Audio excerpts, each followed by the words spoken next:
যে মিথ্যা রচনা। আপনারা বদরুদ্দিন ওমরের ইতিহাস পড়বেন, তার যে লিখিত বইতে আমরা পড়েছি মুক্তিযুদ্ধ নিয়ে যে সমস্ত কল্পকাহিনী লেখা, এগুলো 100 ভাগের 90 ভাগ মিথ্যা।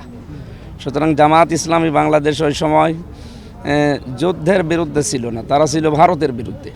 আমরা এইটা এখন জানছি, এতদিন আমাদেরকে এই সত্যটা জানতে দেওয়া হয়নি। সুতরাং আজকের এই বিজয় র্যালি এই কারণেই যে আমরা 1971 সালে এই দেশের স্বাধীনতার পক্ষে, তো ভারতের যে আগ্রাসন এর বিরুদ্ধে ছিলাম, এ কারণে আমাদেরকে এরা বিরোধী বানিয়ে রেখেছিল।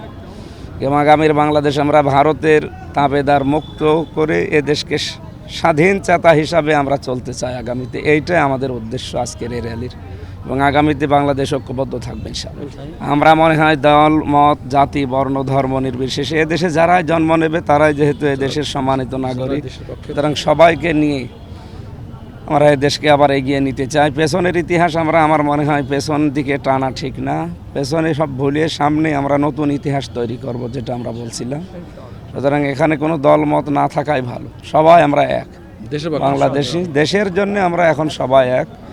বিজয় আসলে কি করা লাগে আমরা কোরআন হাদিস থেকে অনেক উদ্ধৃতি দিয়েছি, সামনে আমরা ওই হিসাবে আল্লাহ এবং রসুলের নির্দেশিত পথ অনুযায়ী বিজয় পালন করবো ইনশাআল্লাহ।